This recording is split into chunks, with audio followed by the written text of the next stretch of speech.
പ്രിയപ്പെട്ട എല്ലാവർക്കും നമസ്കാരം. നമ്മൾ ഓണമൊക്കെ ആകുമ്പോഴത്തേക്കിന് ബന്ദി ചെടികൾ നട്ടു തുടങ്ങും അല്ലേ? ഓണക്കാലത്ത് പൂക്കളെ വിടാൻ വേണ്ടി ധാരാളം ബന്ദിപ്പൂക്കൾ ആവശ്യമുണ്ട്. നല്ലൊരു വരുമാന മാർഗ്ഗമാണ്. അപ്പോൾ നമ്മൾ ഈ ചെടികൾ നട്ടു കൊടുക്കുമ്പോഴത്തേക്കിനും നല്ല മുന്തിയ ഇനത്തിലുള്ള ഹൈബ്രിഡിൻ്റെ തൈകൾ വേണം തിരഞ്ഞെടുക്കാൻ, അല്ലെങ്കിൽ അതിൻ്റെ വിത്തുകൾ വേണം തിരഞ്ഞെടുക്കാനായിട്ട്. നടുന്നതിന് മുമ്പായിട്ട് നമ്മൾ അടിവളം നന്നായിട്ട് ഇട്ട് കൊടുക്കണം.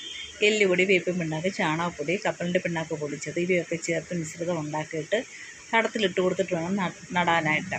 നട്ടതിന് ശേഷം ഒരടി ആകുമ്പോഴത്തേക്കിന് ചെടികളുടെ നാമ്പ് നുള്ളിക്കളഞ്ഞാൽ ധാരാളം ശാഖകൾ ഉണ്ടാകുകയും കൂടുതൽ പൂക്കൾ ഉണ്ടാകുകയും ചെയ്യും. ചെടികൾ കുറ്റിയായിട്ട് വളരാൻ സാധിക്കുകയും ചെയ്യും.